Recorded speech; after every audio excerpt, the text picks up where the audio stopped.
It is April 13th, 2017. This is the Watchman News, and I'm Mike Callahan.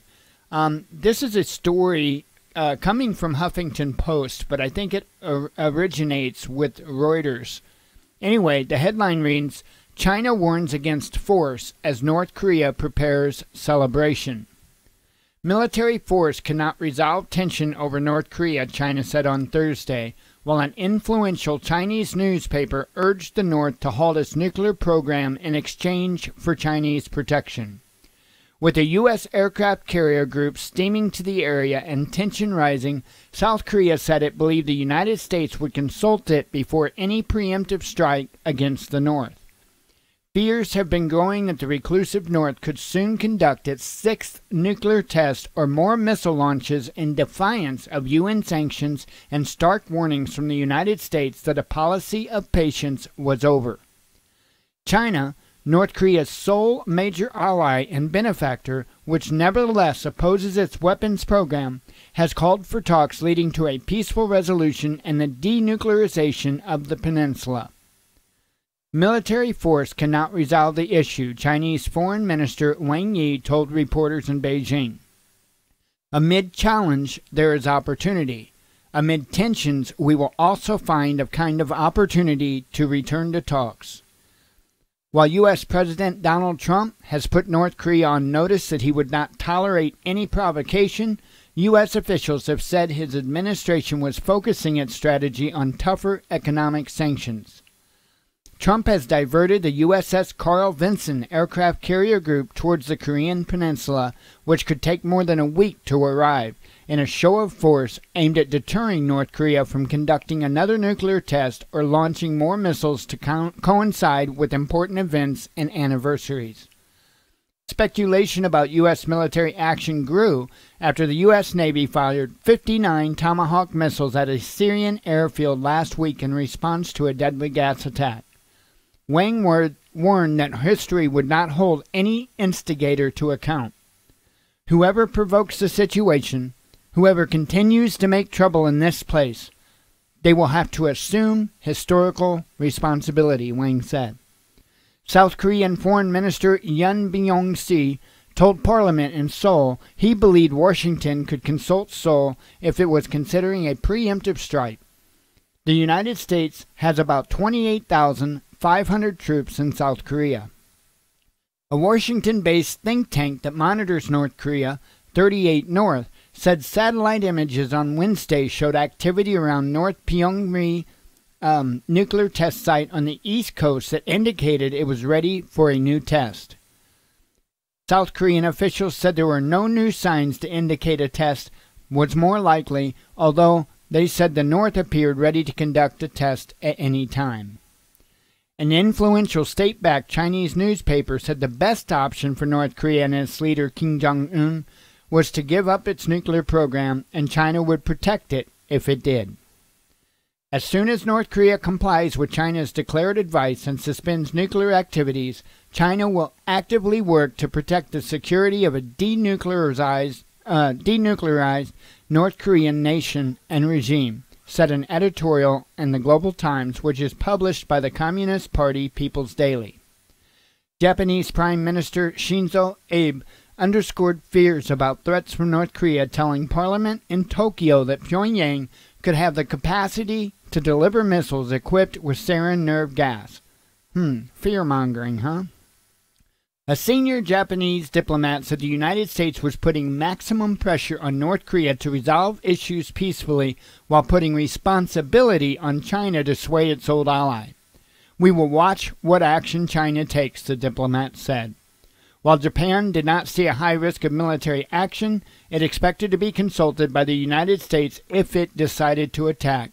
North Korea has about 350 missiles that can hit Japan.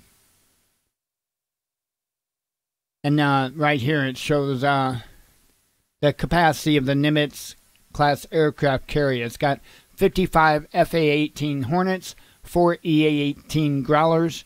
If you don't know what those are they're like a surveillance. I do believe that's what the Growler is used for, surveillance, along with, well, actually, the Growler, I think, is used more towards like a radar shield, so to speak, to where the Hawkeye here, there's 4 of them on there as well. That would be more for surveillance.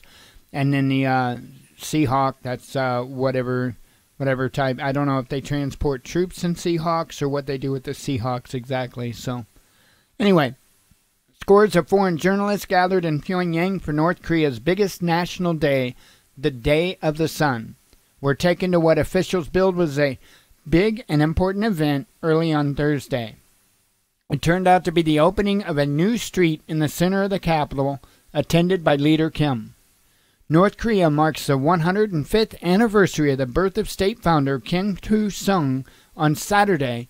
In 2012, it tried but failed to launch a long-range rocket carrying a satellite to mark the date and tested a newly developed intermediate-range missile last year. Pardon me. North Korea official KCNA news agency said early on Thursday that Kim Jong-un had guided training of the Army's Special Operation Forces jumping from aircraft. On Tuesday, North Korea warned of a nuclear attack on the United States at any sign of American aggression. The North is technically at war with the United States and South Korea after the 1950 to 1953 Korean War ended in a truce and not a peace treaty. The North regularly threatens to destroy both countries. U.S. officials said Trump was considering sanctions that could include an oil embargo, banning North Korea's airline, intercepting cargo ships, and punishing Chinese banks doing business with it. There's a whole host of things that are possible, all the way up to what is essentially a trade quarantine on North Korea, one official, speaking on condition of anonymity, told Reuters in Washington. I never can say that word right, so. Customs data on Beijing on Thursday showed that China's coal imports from North Korea had plunged 51.6% in the first 3 months in 2017 from a year ago. China suspended issue of permits for coal imports from North Korea on February 18th as part of its effort to implement UN sanctions.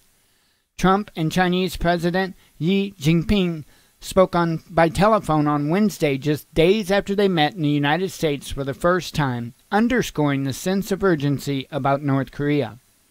Trump said on Twitter his call with Xi was very good discussion of the menace of North Korea. He said later on Wednesday the United States was prepared to tackle the crisis without China if necessary. So there you go. You know, I kind of get an idea from this article that maybe China isn't quite as on board with this as the as the United States propaganda machines are leading us to believe. Because of that statement, for instance, to where he said that we'd do it without China, and because China said that, you know, flat out, you know, whoever is the aggressor here, you know, is the one basically going down on the wrong side of history. But, you know, I think what they're essentially saying, what they're implying is that, you know, like if the United States just preemptively just strikes North Korea without any provocation, then, well, you know, they're going to side with North Korea. And rightfully so. But if North Korea reacts, you know, if North Korea does something aggressive, then I guess China, from what I get out of this, is going to side with the United States. So time will tell. Time will definitely tell. Wow, it's crazy when you have like so many different areas of the world that you have to watch at one time because your big dumb puppy government just wants to attack everyone everywhere. You know, I wonder if the United States government was responsible for training of United Airlines employees. You know what I mean?